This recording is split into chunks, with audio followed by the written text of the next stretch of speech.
Guys, welcome back to my channel. My name is Okoyemi Goddess and you're very much welcome. If you're new here, thanks for stopping by. My whole subscribers, you guys already know how much I love you and celebrate you.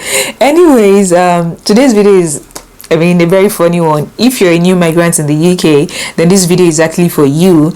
And yeah, I really do hope that you enjoy watching. So I'll be talking about the British weather.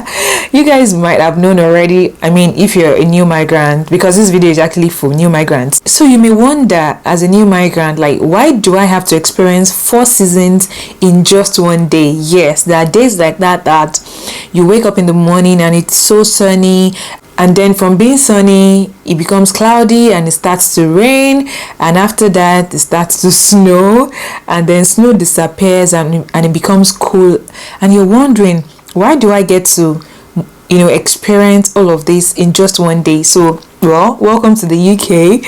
And if you've heard people say, oh, the UK weather is bipolar, it's unpredictable, that is why people say that. So yeah, I'll be sharing with you tips on how to survive the UK weather if you're new in the UK. This video is actually specifically for new migrants in the UK. How do you survive the British weather or the UK weather? How do you cope and all of that? So let's get into the video.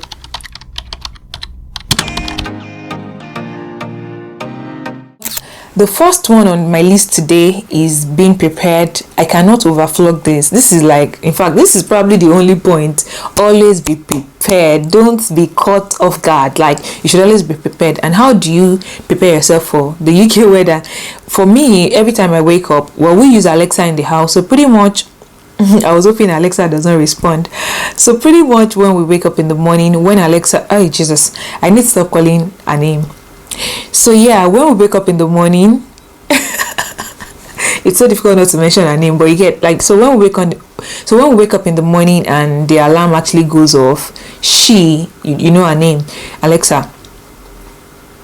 So she actually tells us the weather forecast for the day. So that has been set. So if you actually have one, if you have an Alexa, if you have one, just set it up in such a way that once your alarm goes off, she also will tell you the weather forecast for the day. So that actually helps in preparing for the day. Even though there are times that she's been wrong, there are times she will tell us, oh, it will rain at 11 a.m. and then it won't rain at 11 a.m. It won't rain until say 5 p.m. in the evening.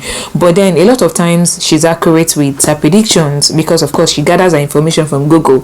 So just be prepared. You don't have to own you don't have to own Alexa. To do this, you can pretty much go on your phone, just check the weather forecast for each day before you set out for that day. That would actually help you in preparing for the day. That's what I used to do even before we bought one.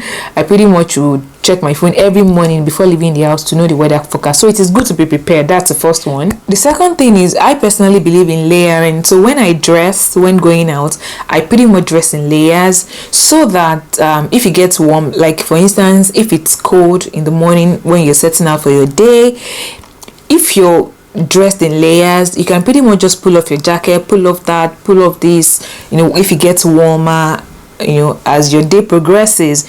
So it's better that way than not dressing enough and then it becomes cold during the day and you don't have an option, you don't have extra clothing with you. That would just be a disaster. So what I do is pretty much I wear layers. So I might wear a jacket, say a jacket, for instance. Okay, so something I'm wearing now, like a jumper, I could wear a jacket on top of that and then wear a winter jacket on top of that, like if it's cold in the morning.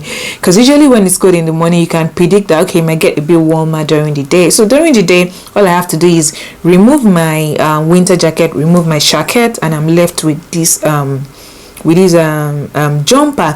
And there are times that, especially during winter when it's even extremely cold, even under my jumper I might have a t-shirt under. So if it gets quite warm during the day, I could even take off my jumper and be left with just a t-shirt, like a round neck t-shirt or a v-neck t-shirt, and then I can go about my day. If it becomes cold again, I will just put on my jumper, put on my jacket. If it is required, then I can also put on my winter jacket. Do you guys get the whole point? So I pretty much believe in layering. Even for bottoms, under my denim in winter, I wear a thermal leggings under, and if it gets warm, you can pretty much pull pull off your denim, or even pull off your winter your thermal leggings, as the case may be. So layering is just the key. Learn how to dress in layers. So this next one is actually very important. Even though now I drive, I still do this every time. I always have an umbrella with me. So if there will be anything at all that you would pick from this video, let it be this one. Always have an umbrella with you, no matter where you're going to. Put an umbrella in your bag. I always have there's small umbrellas everywhere. You can get in Superdrug, in Primark, every store really, in Boots, wherever you go, you can always pick up a small umbrella. Go to the supermarket, Asda, Tesco, they sell small umbrellas everywhere really. So just pick one and always have in your bag. And this is something I do. This is something I've always done since I came to the UK. You will never catch me without an umbrella. There's always an umbrella in my bag, and even one in the car, so that I'm not surprised, because the UK weather will surprise you. The UK weather will always pull surprises. So always have an umbrella with you, and if it's possible, keep a beanie, hat, and a scarf. I also do this a lot in my bag, especially when I'm going to work. In that same bag, I would have an umbrella. Sometimes I would have my beanie and maybe a small scarf, and just keep in the bag. It won't hurt you, even if you won't need it. It's better to have it and not use it than not have it and then need those things. So that's what I would advise. Okay, so another thing I would mention is if you're residing in the UK, I would want you to develop a good attitude towards the weather, because I know a lot of people like to complain about the weather, but I personally believe that if you have the right attitude towards the weather, you would actually enjoy the UK weather.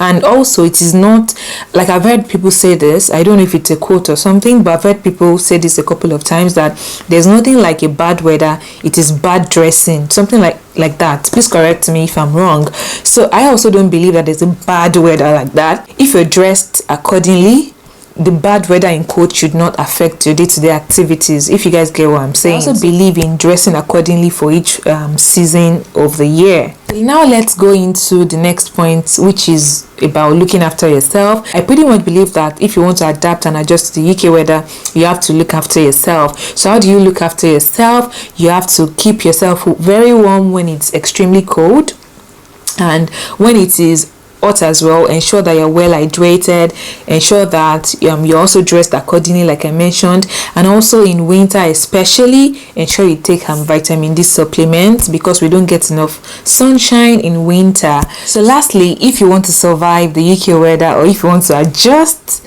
to the UK weather, you have to start complaining and whining about the weather. This is very peculiar to people living in the UK. They complain a lot about the weather. I do as well. I've joined them. I also complain about the weather, whine about the weather, and I just feel like whining about it makes you feel better. I don't know, but when you talk about it, complain about it, you start to feel better about the weather.